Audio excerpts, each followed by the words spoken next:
Tapi sekarang kita bicara optimalisasi pertumbuhan, optimalisasi waktu dan target, kita bicara ketemuan, harus ada rasum yang seimbang.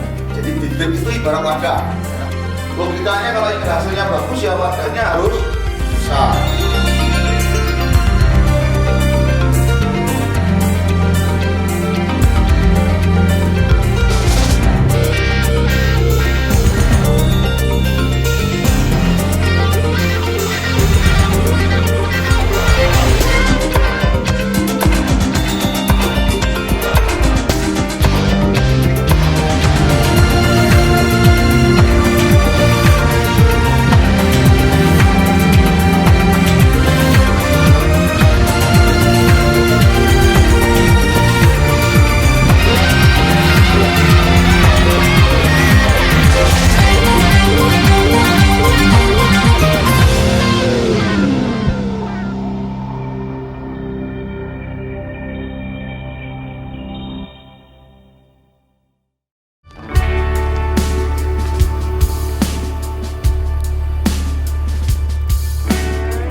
Ya, kenapa Anda sampai di sini nanti akan kita bahas semua. Bagaimana sih mengelola sapi yang benar termasuk peluangnya? Karena di Bafi kami menguasai dari hulu sampai hilir.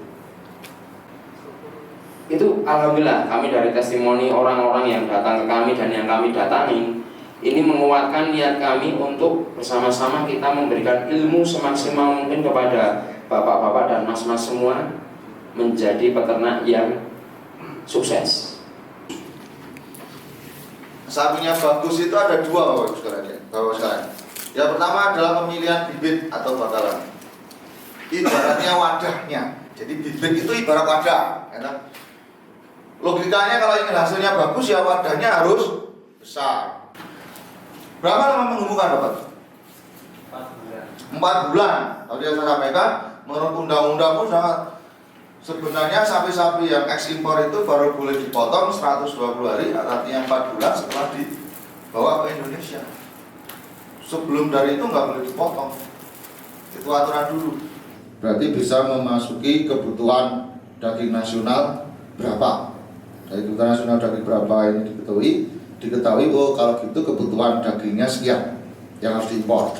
Kalau kebutuhan daging sekian harus diimpor, berarti sapinya yang diimpor sekian. Itu ada hitungannya.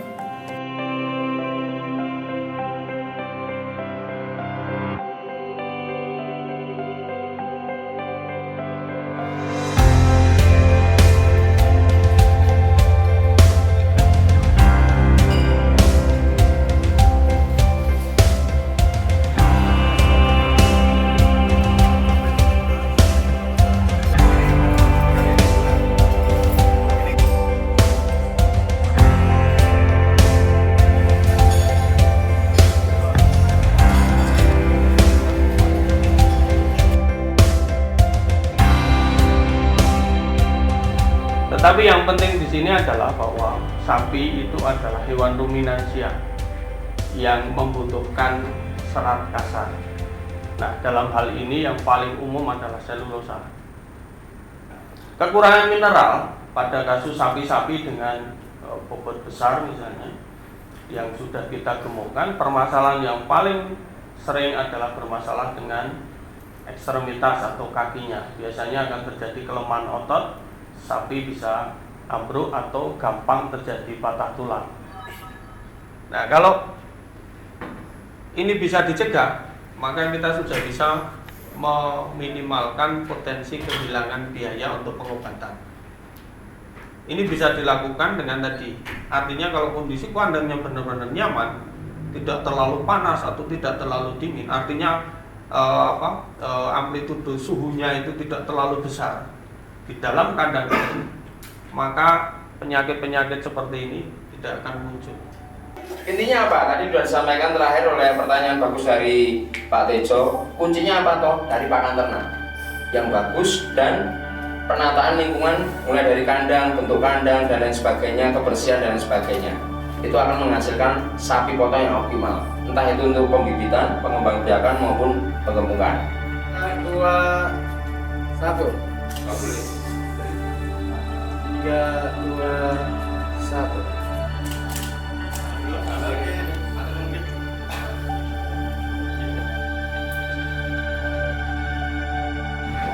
Sapi ini adalah hewan yang sangat istimewa karena dia itu adalah hewan yang ruminansia. Ruminansia termasuk karena memiliki rumen atau tabung yang digunakan sebagai tempat fermentasi. Setelah beberapa jam lagi keluar lagi, dia dikecilkan lagi menjadi partikel yang lebih lagi. Itu dinamakan remastikasi atau kalau orang Jawa bilang ngayemi. Di dalam formulasi ransum yang perlu kita perhatikan pertama ialah 1 protein kasar, yang kedua TDN, yang ketiga itu serat kasar, kalsium, fosfor dan lemak kasar. Jadi kita sekarang banyak peternak-peternak kita itu yang menggunakan serat tradisional itu pakan-pakan tunggal. Pakai dedak saja, pakai brand saja, pakai apa saja. Cuman memang dalam hal ini dikategorikan masih aman karena apa? Jumlah porsi yang diberikan itu ternyata masih kecil, Pak. Kadang satu hari kan kasih brand 2 kilo, 3 kilo, tidak masalah. Tapi sekarang kita bicara optimalisasi pertumbuhan, optimalisasi waktu dan target. Kita bicara di penemuan, harus ada ransum yang seimbang. Kalau seandainya misalnya kita terlalu ketinggian protein, efeknya apa? Kita boros, biayanya tinggi. Yang kedua juga ada efek metabolisme. Terus kemudian tadi Mas Sunar juga mengolah di sini. Kalau terlalu juga efeknya seperti tadi. Nah, sekarang kita bikin langsung yang pas. Pertama pas secara komposisi nutrisi. Yang kedua ideal di harga dalam artian kita ekonomis. Yang ketiga berefek maksimal optimal di pertumbuhan sapinya. Nah, itu kan kalau kita sudah bicara feedlot dengan cara kebutuhan kita itu kebutuhan tadi.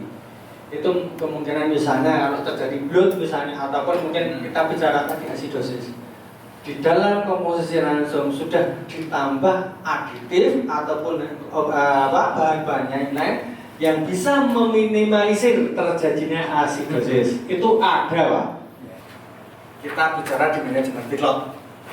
Ya, mungkin tujuan daripada pemeliharaan sapi pengembangan adalah memperoleh laju pertumbuhan ternak yang tinggi. Tadi misalnya ini diulas panjang lebar tadi oleh Pak Panjono dan lain sebagainya. Intinya dari memperoleh laju pertumbuhan ternak yang tinggi itu kita bisa dapatkan dari pakan yang berkualitas, kemudian bibit yang baik, kemudian juga ada di sini ada kita bicara konversi pakan, fat conversion ratio. Fat conversion ratio ini artinya berapakah biaya yang kita keluarkan untuk menaikkan berat sapi dalam jumlah tertentu. Misalnya untuk menaikkan 1 kg berat hidup per hari butuh biaya berapa. Nah, di situ hitung-hitungannya yang paling penting. Dengan pakan kandungan tadi misalnya taruhlah bahan keringnya 87%, terus kemudian proteinnya itu 14,5%, TDN-nya 87%. Dengan makan per hari kisaran 7 kilo dengan harga misalnya taruhlah di 20.000, akan kita dapatkan gain ataupun kenaikan berat badan per hari misalnya 1,5 kilo. Secara hitungan ekonomis akan ketemu, Pak. Jadi kita bisa mungkin mengkonversikan pakan ini selama proses pembangunan ini yang efisien. Posisi kita di Buffet ini kan nantinya akan sebagai operator dan teman-teman ini kan sebagai investornya. Nah, agar bisnis ini nanti bisa sustain, berkelanjutan, dua-duanya harus nyaman. Pedagang di pasar hewan itu kalau teman-teman lihat itu kayak di pasar saham. Pasar saham itu kan meskipun kita tahu yang punya saham itu misalnya Astra, tapi di situ kan ada pialangnya, ada brokernya, ya kan, ada penjaminnya. Ya mudah-mudahan apa yang kita lakukan hari ini bisa bermanfaat buat kita semua. Amin. Dan kedepannya kita semua bisa lancar semua. Jadi kami cukupkan sekian. Sekali lagi terima kasih atas waktunya. Semoga mimpi indah kita semua, cita-cita baik kita dijabai Allah Subhanahu wa taala dengan dimudahkan. Amin.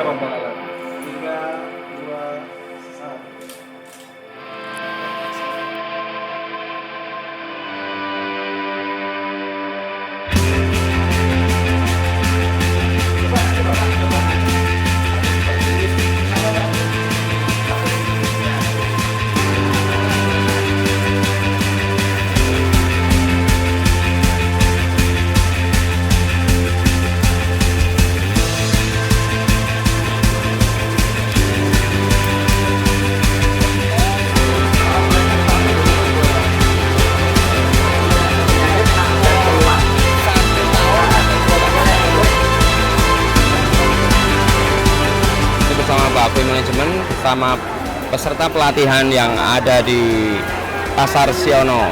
Di sini kita lihat di belakang saya, di sekitar kami banyak sekali penjual-penjual, mulai dari yang pedet sampai bakalan dan yang sudah jadi yang siap potong.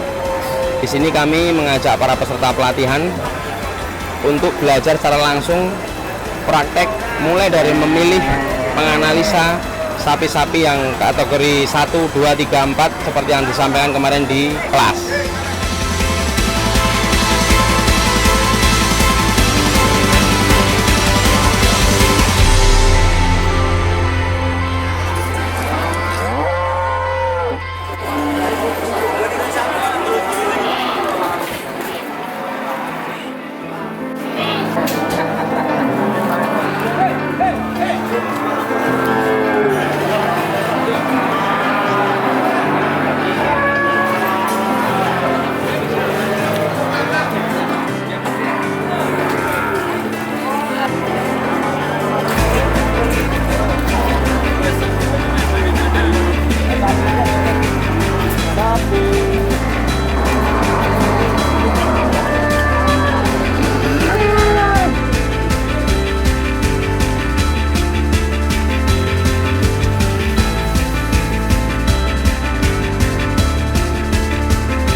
Kita meramukan itu seni, dan yang paling penting ini kunci, tidak ada orang yang hebat dalam meramu dan mengkomposisikan pakan.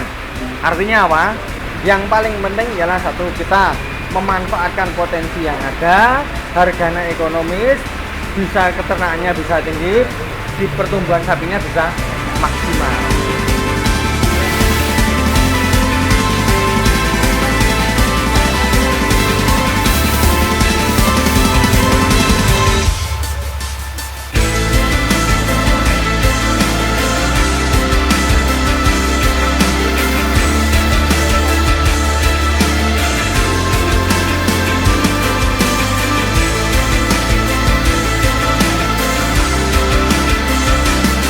Awalnya saya belum tahu tentang ternak, tapi ketika ikut pelatihan di Bape ini, alhamdulillah ada rasa ingin saya untuk jadi peternak. Semua pendidikan itu ada biaya yang kita keluarkan, namun dengan ilmu yang kita dapatkan itu sangat-sangat bagus. Jadi biaya yang kita keluarkan untuk mengikuti pelatihan ini dengan ilmu yang kita dapatkan itu sangat proporsional.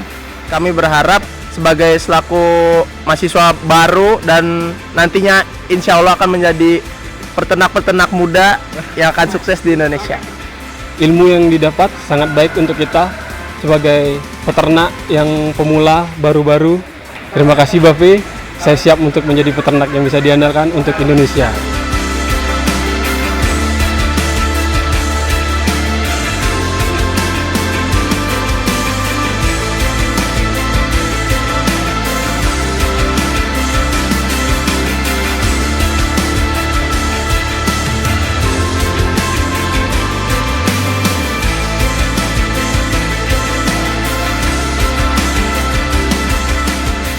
Kelihatannya sepele tapi kan harus ada ilmunya, harus kita pahami.